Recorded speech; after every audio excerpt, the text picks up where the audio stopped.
In a failing city, a dying supercar is on the ropes.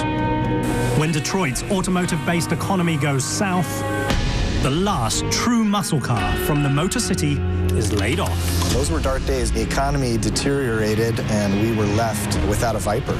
In the depths of despair and the middle of bankruptcy, a former designer is thrust into a moment of choice. It was a strange time. Cars like this are not natural when you're rebuilding a car company. His solution is simple. Put pen to paper and redesign an icon. What could be a better symbol of resurgence than bringing back the Vipers? The result, a clandestine project hidden in plain sight that culminates in a machine known the world over simply as the Viper.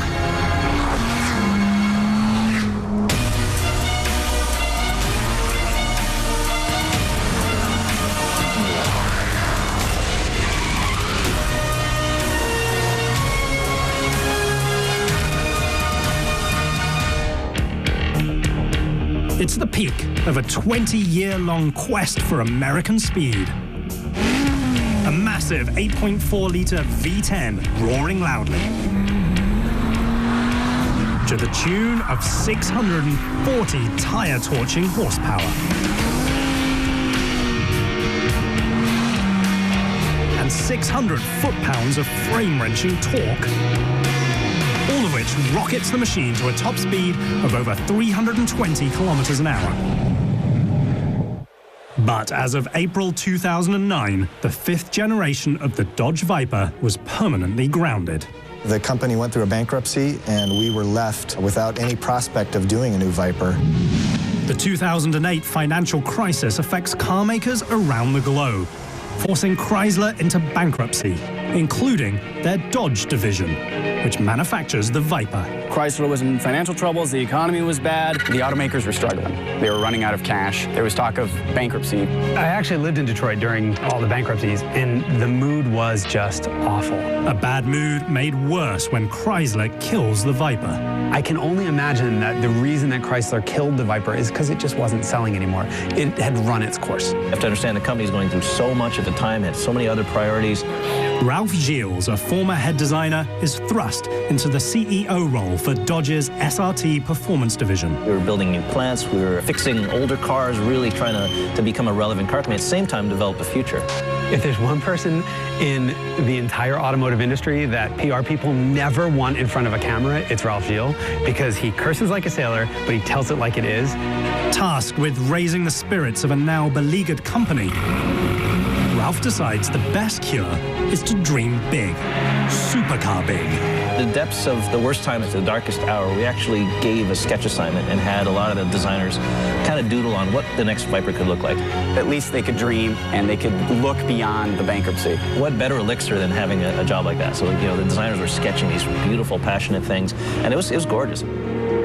So gorgeous, in fact, that Ralph Gilles is compelled to do something financially irrational, yet emotionally satisfying. He greenlights a secret project determined to bring the Viper back.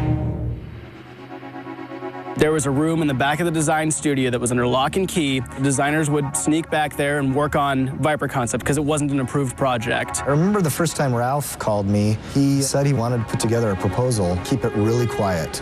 Nobody had signed off on this. They actually went so far as they built a whole real full-size model, all under Ralph Gilles' direction and completely without the boss's knowledge.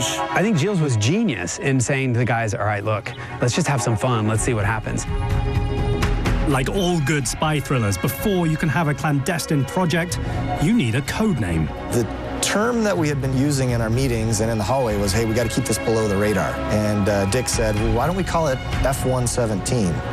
Because that's the stealth fighter. A stealth project for a very rowdy machine. We call it a war room, where we kind of write down, here are the things we want the new car to be like, and here are the things we don't want to lose about the old car. The Viper didn't happen initially through corporate channels. In typical Viper fashion, the first element discussed is speed. We wanted to actually reduce the aerodynamic drag so that we could achieve a top speed of 206 miles an hour. 331 kilometers an hour would make Project F117 the fastest production Viper ever.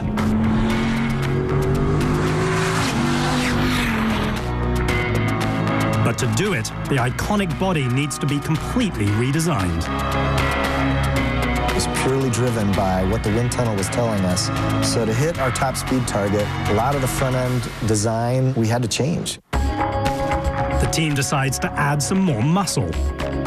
We felt like we were toughening it up a little bit. There's a lot about the car that harks back to another era. I mean, it's a simple, unfettered, uncomplicated machine. New CEO Ralph Gilles embraces a harsher facade. It's meant to be flexing its muscles. When you behold a Viper, you see the tension in the system. So we wanted the car to feel heroic. To save weight, the new body would be made from aerospace-grade carbon fiber, a proper material for a project named after a fighter jet.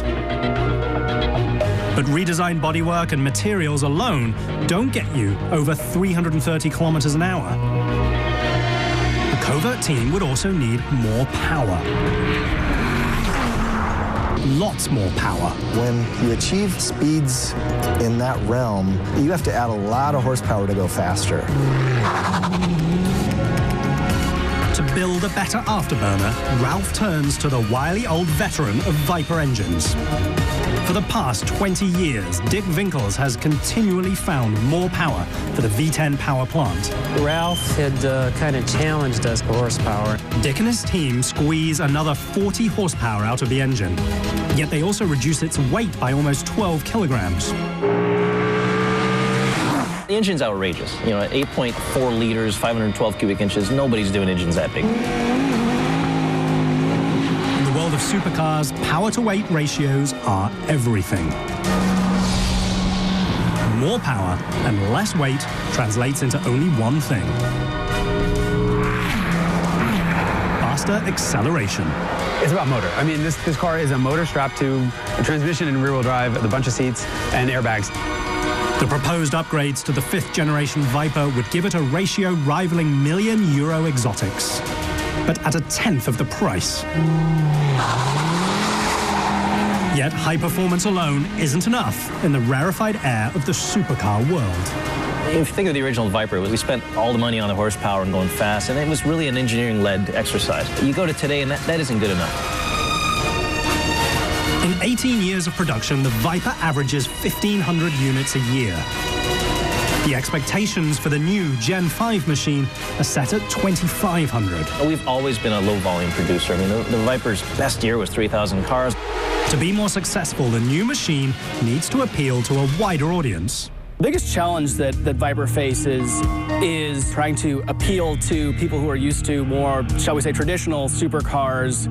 Two very different constituencies must be courted: current owners and drivers who historically don't care for the Viper. We spent time interviewing competitive owners, people that wouldn't buy a Viper if their life depended on it.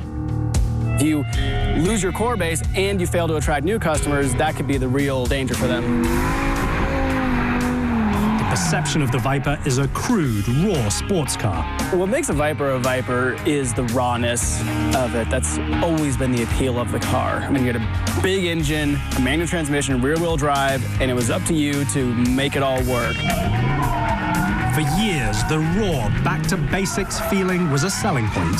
You have to remember, it didn't have windows, didn't have air conditioning back in the day, so it was a pretty interesting car to own. And that's what people like about the Viper.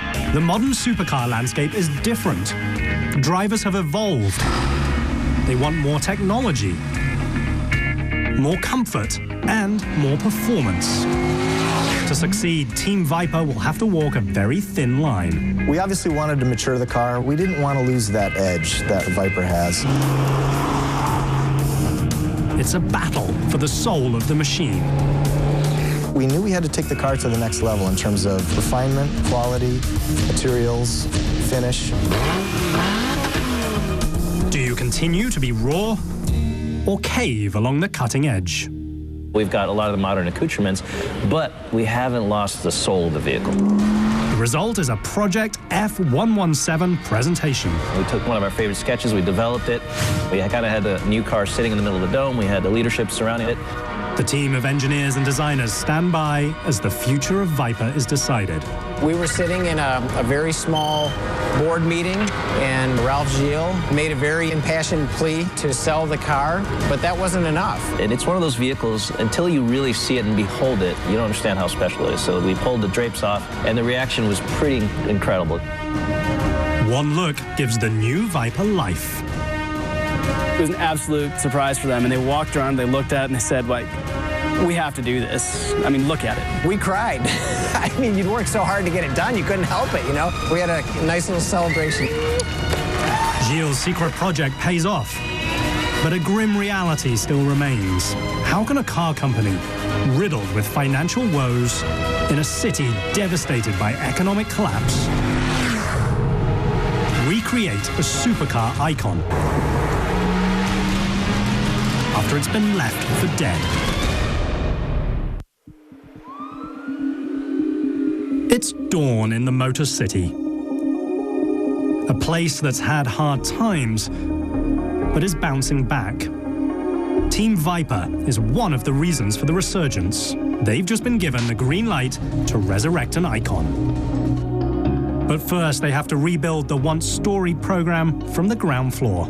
Our staff at the time was very, very small. It was a handful. You could count the number of people working on the Viper on one hand. We needed at least more than 10 times that just to get started. They bring the Connor Avenue assembly plant back to life. It's the last car factory within the Detroit city limits. In the case of Connor, that was a commitment. We had a choice. We could have moved it out to another plant, but we decided to leave it there because we believe that's part of the story. We're very proud of the fact that Viper is the only car being built in Detroit. That is the center of the American car industry for so long, and this car is such a throwback to old American muscle car-y coolness that it just makes sense for it to be built in Detroit. In 2009, when the Viper ceases production, the plant's condition quickly deteriorates. We had a good year before production of the new car to fix the place up, and that's exactly what we did. We brought the crew back about 8 months early and started refurbishing the plant. Frankly, I had to chase the raccoons and pigeons and things out of here before we were actually to bring people in here. To build the new car, the team needs to finalize its design. When you get approval to go, you don't have all the questions answered. A lot of design work, a lot of engineering work, and a lot of problems to be solved. With Viper's parent company still recovering from bankruptcy, the budget is tight. We've got a certain amount of money, a certain amount of time. We try and get the best bang for our buck and make the car really something special. Time is counting down.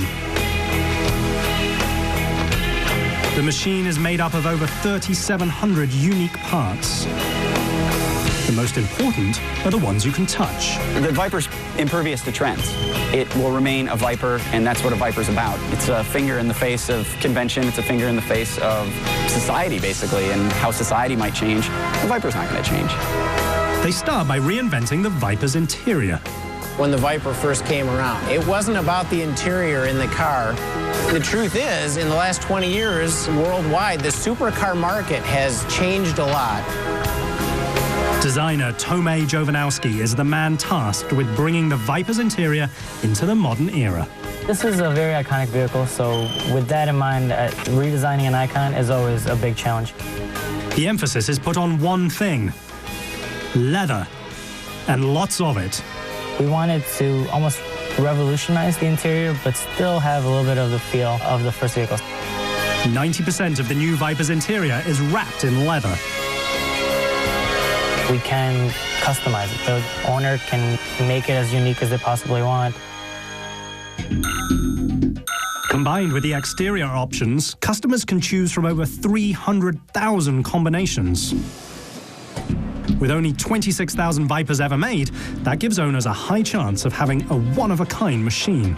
We wanted the new car to be as close to a custom car to the individual as possible. The top-to-bottom redesign also gives the team a chance to incorporate the latest technology.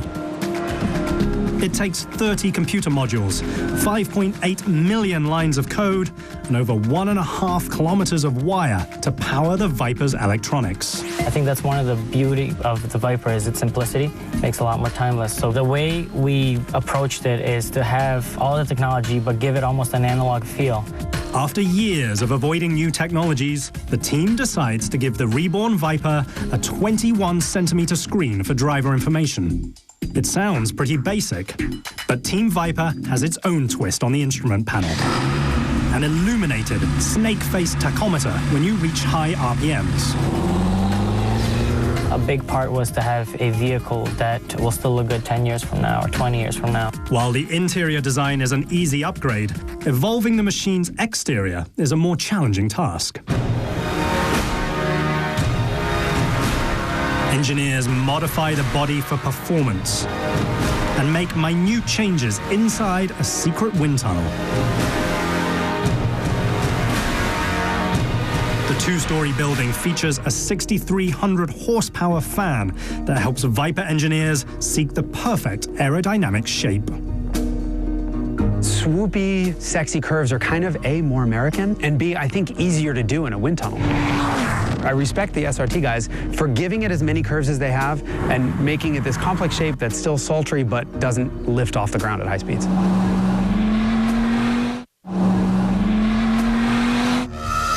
Wind tunnels are a chance to see not only how air actually moves around the vehicle,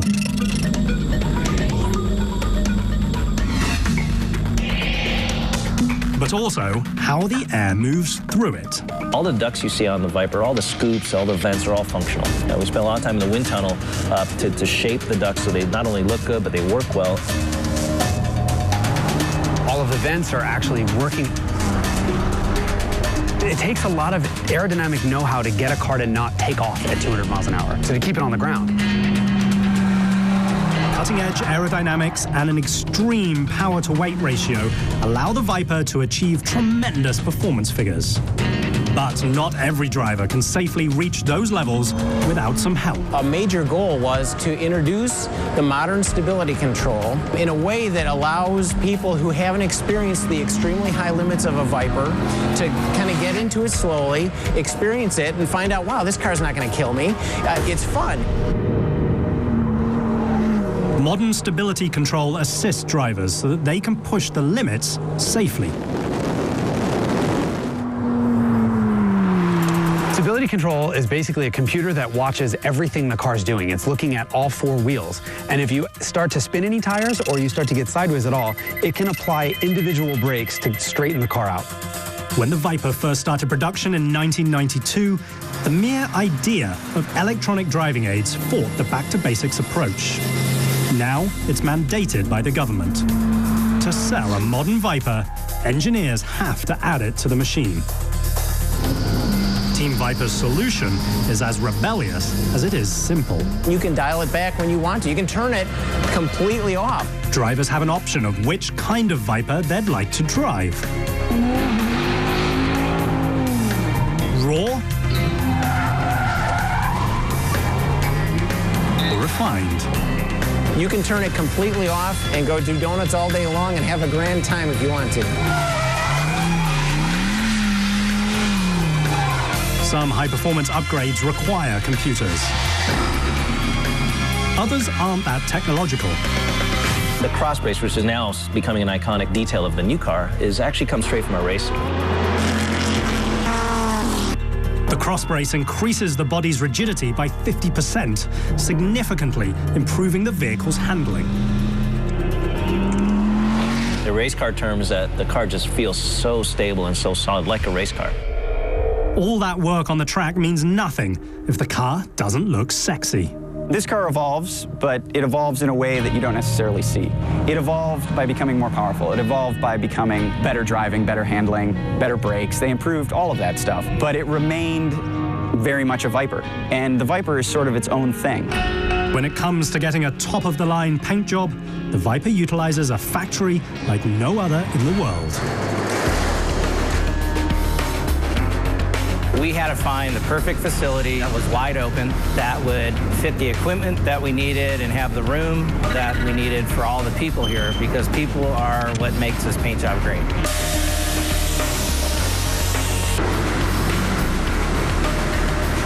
In a city wrecked by economic downturn, the perfect facility was in the last place you'd expect, a former discount store. We found a former retail space. The 11,000 square meter space is home to 115 craftsmen who prep and paint up to 6 Vipers a day. When we launched a Viper, it came in one color, and that was red. Today, we have upwards of 9, possibly 10 colors at any given time. There are very few shapes in the automotive world that you can paint any color, no matter how outrageous, and the car still looks good. The Viper's one of them. It takes 150 man-hours to paint a single car. The Viper has one of the world's highest paint specifications that are out there. The only way to really achieve the colors and the finish is by people. We find some of the world's best car painters from the custom world, from the concept car and show world, and people who are huge enthusiasts that have that kind of talent and craftsmanship and attention to detail that you just can't get through any kind of automation. The idea there is, first of all, get the paint quality to be show car level. It's a multi-coat, completely buffed out paint job. I would say today that nobody offers paint quality like we do. Once the bodywork is done being painted, it's ready to head to the Connor Avenue assembly plant. A factory that was once left for dead, but like the Viper itself, has now risen from the ashes of economic disaster. We've invested over $12 million in refurbishing the plant. It looks unbelievable.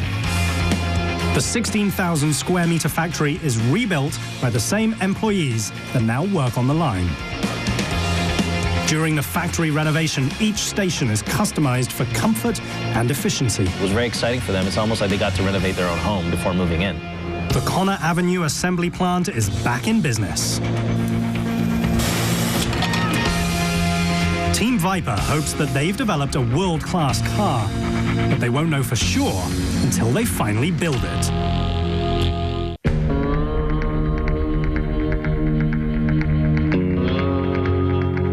The Connor Avenue assembly plant in Detroit, Michigan has just come back to life. Along with it, the Viper. A small team within the SRT program has worked tirelessly, designing and engineering the rebirth of this American icon. The employees in this plant are really passionate about this car and about this plant. The people here are amazing. They're more like family. Some of them live there. They really, it's their life. It's all they know. They've been there for over 20 years. The process starts with the machine's beating heart, the engine. It's an evolution of the engine. It's really evolved over the years. The Mammoth V10 has been roaring to life for 20 years. If you would have told me back in 1991 that engine that we'd struggled to get 400 horse out of was going to be making 640 horse one day, I'd have said you were crazy. The Connor Avenue assembly plant is the only Chrysler facility in the United States that still builds its own engines. They rely on old, hot rod principles of, guys working on an engine, guys bolting it together and being responsible for that one engine. And that's something unique in the automotive world. The V10 is a staple of the Viper, and it doesn't have a lot of gizmos on it, but the way the engine makes its power is what's beautiful. The source of that power starts coming to life when the massive engine block is moved to the line.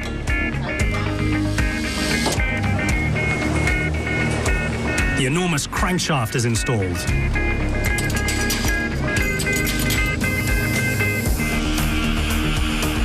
It's rotated by the engine's pistons. Those 10 pistons are assembled next to the line.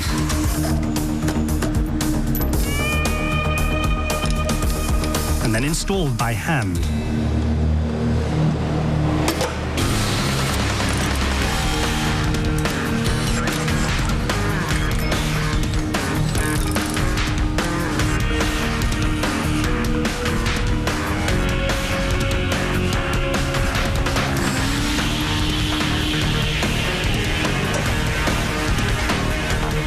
Craftsmen attach the oil pan, a massive aluminium flywheel, first of its kind in a Chrysler product. Aluminum flywheels, that's something that the hot rod industry has used for years, as a way to decrease the weight and get faster acceleration out of the car.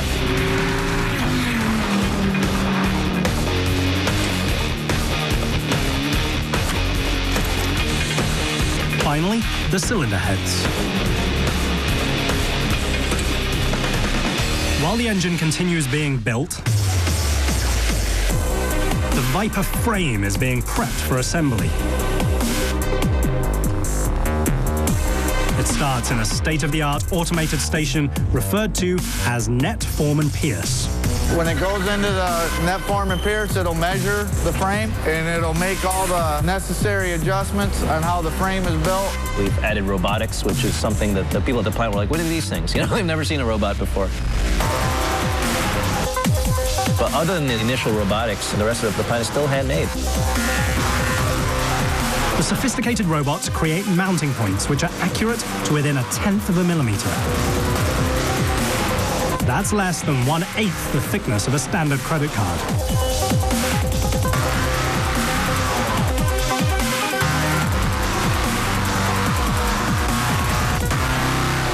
The frame will begin its journey down the main line, where 30 stations will transform the empty frame into a finished car. When the frame first hits the line, it receives the differential. It gets a lot of the pieces that are hard to install later. The wiring harnesses, fuel bundles, the brake lines, all of those things. The smaller pieces are installed with precision to make room for the 8.4-litre engine and its massive 6-speed manual transmission. It's probably the biggest naturally aspirated engine you can find. I mean, the thing is just an absolute monster. Most cars, the engine decks from beneath the car. Viper, it actually comes up from above, and it is an amazing thing to see. Decking a car is an old Detroit auto term for installing the engine and powertrain. Adding the motor and transmission doubles the weight of the car at this stage. And this motor that is almost bigger than the frame, and you almost are amazed that the thing can fit. The transmission has to deal with 640 horsepower and, more importantly, 8.4-liter V10 worth of torque. So if you have a dainty little transmission with a dainty little shifter, it'll just rip it apart.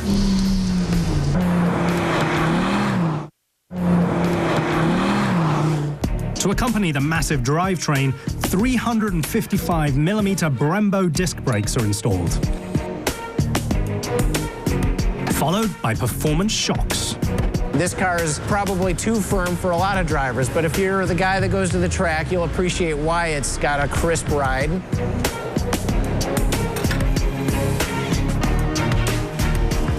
Workers add the custom engine covers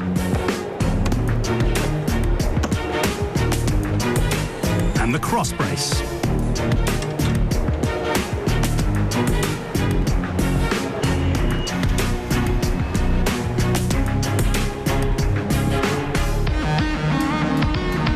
To get the wheels set correctly, craftsmen use something you won't find at the local tire shop.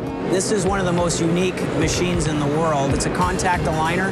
It does all 4 wheels at the same time, and this is what sets the alignment for the vehicle to be an actual racing type vehicle. Now it's time for custom engineered tires.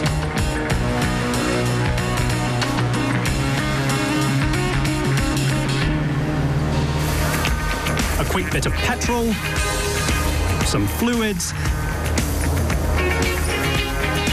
and an airbox so the machine can breathe.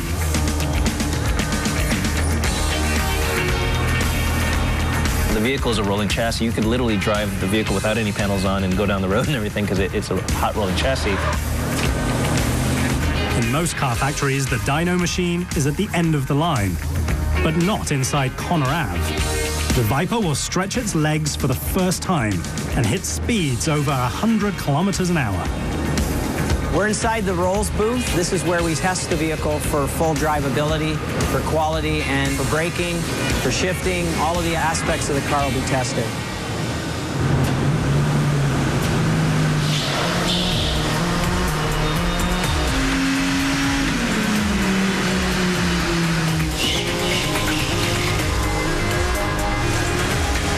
Time for a quick ride to final assembly, where the naked chassis transforms from a 300-kilometer-per-hour dune buggy into a real car. It starts with more handwork as the wrapped leather trim pieces are installed.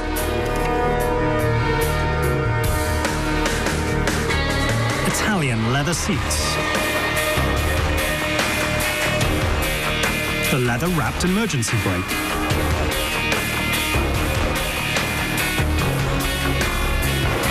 finally, the Viper's carbon fiber skin is set in place. When you see the skin go on, when you see the bright colors go on, it's amazing. It's almost like a model car. They add the roof,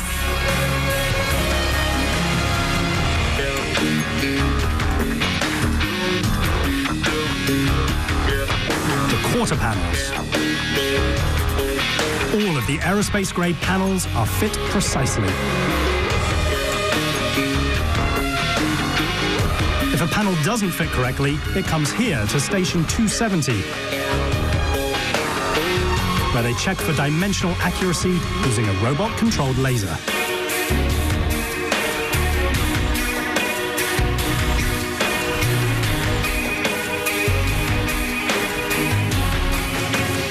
The car is a hand-fit car.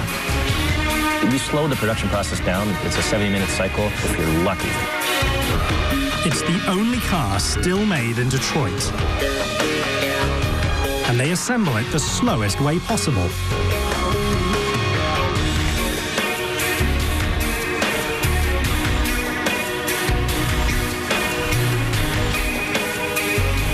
The finishing touch is the redesigned badge. It's the last of 3,700 pieces that make up the machine, all of which are now inspected. Right now we're at the very end of the final assembly line.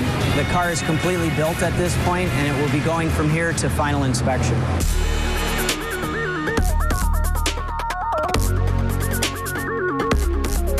These robots go in and measure the gap and flush, how the car fits. It scans a laser stripe on the vehicle, and then another camera measures the way the line bends, and then the computers can extrapolate the way the gaps and the flushes are actually performing.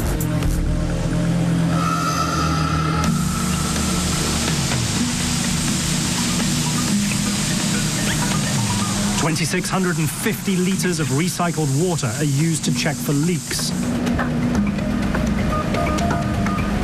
That's the same amount of liquid as in an 8-person hot tub.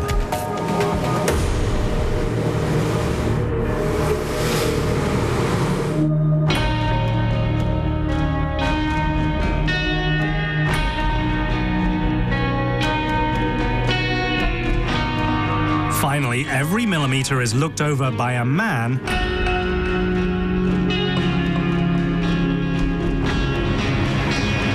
and a machine.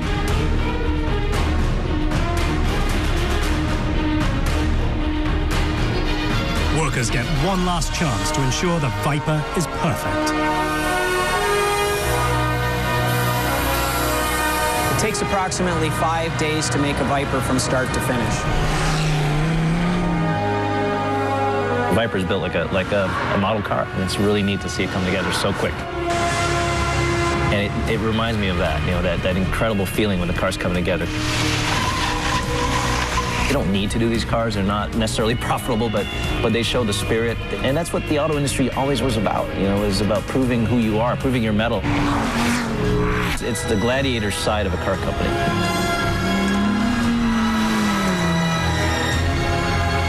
The question remains, after all the tweaks and changes for the modern era, is the machine worthy of the name Viper?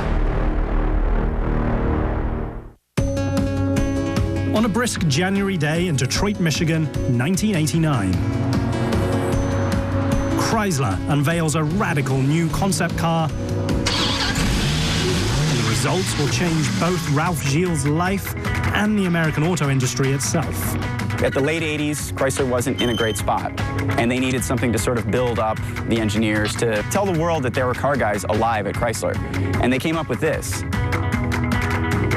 So I'm a student going to school. I came to Detroit to be a car designer, and I went to the 1989 Detroit Auto Show. I'll never forget when I saw the Viper there. Just blew everybody away. It was something that nobody expected. It stole the show. You know, it was like 10 people deep surrounding the turntable, just staring at the car.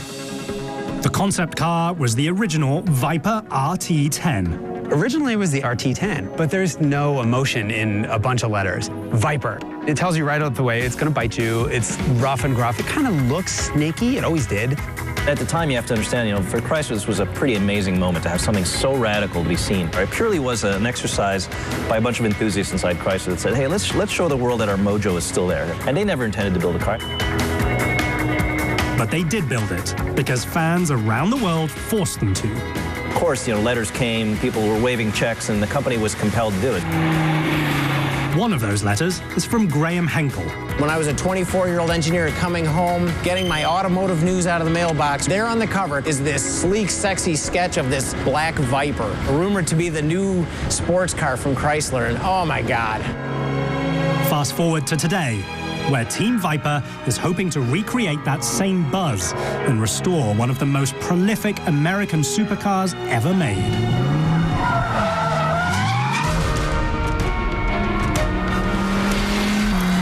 It's not just a sports car, it's the most extreme, most exaggerated version of a sports car you can possibly get. When you hit the gas, that thing lifts up and takes off in a straight line. You're just looking at the world rushing past you and these big old fenders sticking up. You can't not smile. The interior is a lot nicer than the original one.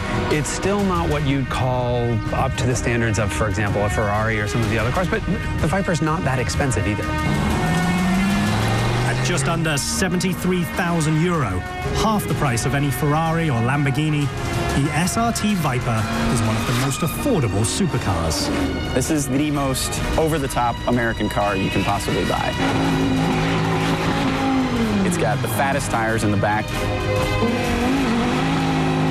It's got a huge hulking V10 under the hood, 8.4 liters worth.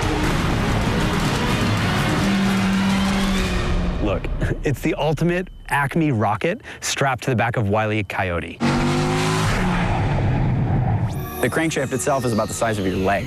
This is just a massive car on a massive scale, and there's really nothing more American than that. The Viper blasts from 0 to 100 kilometers an hour in just 3.3 seconds. That's 0.2 of a second better than the previous generation. The machine's top speed of over 320 kilometers an hour is a remarkable 14 kilometers per hour faster than its predecessor. This car does not want to coddle you. It doesn't want to take you to dinner. It wants to strap you down and beat you mercilessly. That's what makes it so much different than anything else. It's quick. It's really, really quick. And it's basically held back by traction because, I mean, it's got 640 horsepower under the hood. The Viper is still one of the quickest cars on the road. The current generation Viper will hang with any supercar. Matter of fact, it's had records all over the U.S. The Generation 5 Viper breaks the track record at the infamous Laguna Seca Raceway in California.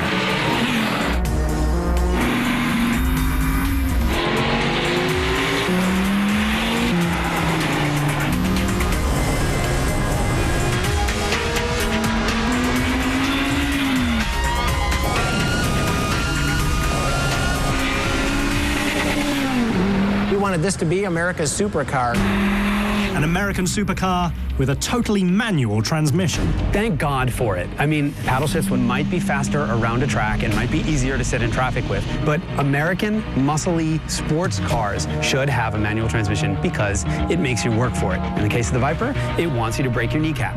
It wants you to break your wrist.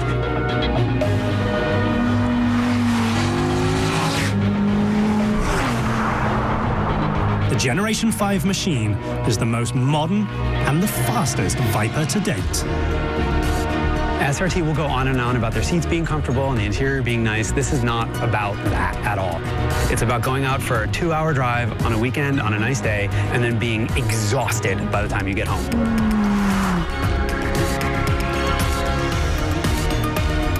It's just staggering. The hood is ridiculously long. The proportions are ridiculous. It's got the short deck, the long hood, the ridiculously huge tires. The car's all ridiculous. I mean, a superhero would drive this car. This is totally the Batmobile. A supercar for a superhero that started life as a back-to-basics racing machine.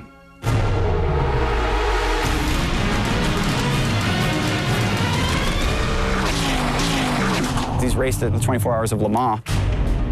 And as the car developed, it became better and better to drive. But it remained very much a Viper. Viper is sort of its own thing.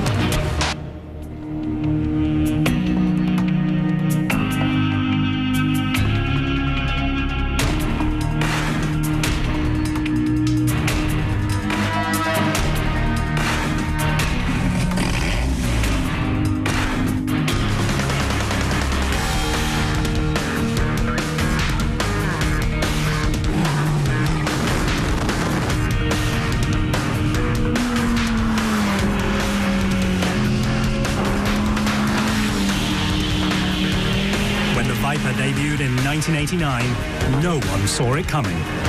Since then, it's survived the ups and downs of the United States auto industry.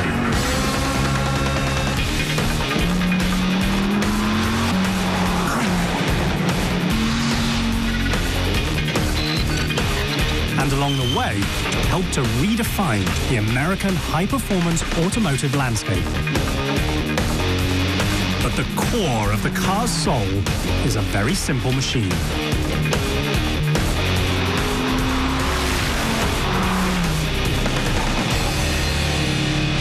And the Viper isn't really high-tech. It's an old-school, huge American engine with rear-wheel drive and a stick shift. It's simple. That's part of its beauty. It's part of what makes it American.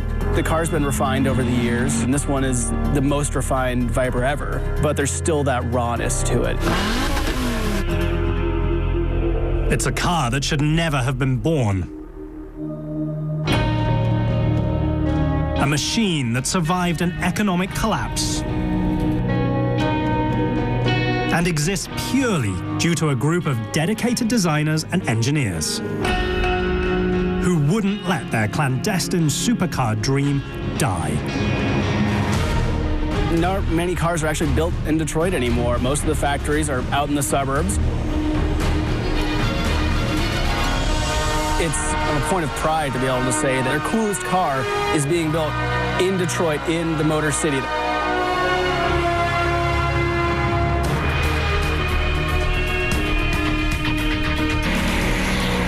When you have the ability to take the car to the limit and you realize how much capability it has, there's nothing like it. And that's the beauty of the Viper.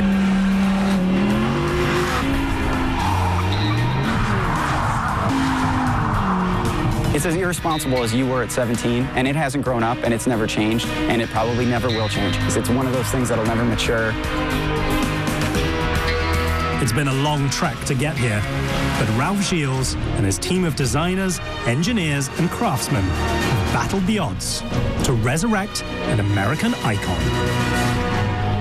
It kind of scares you to death on the street, and I think that's the point.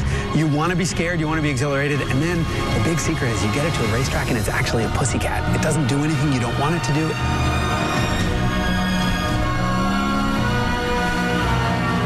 This is a stand-in for a mistress. It's a stand-in for drinking too much. It's a stand-in for overconsumption because the car itself is about overconsumption.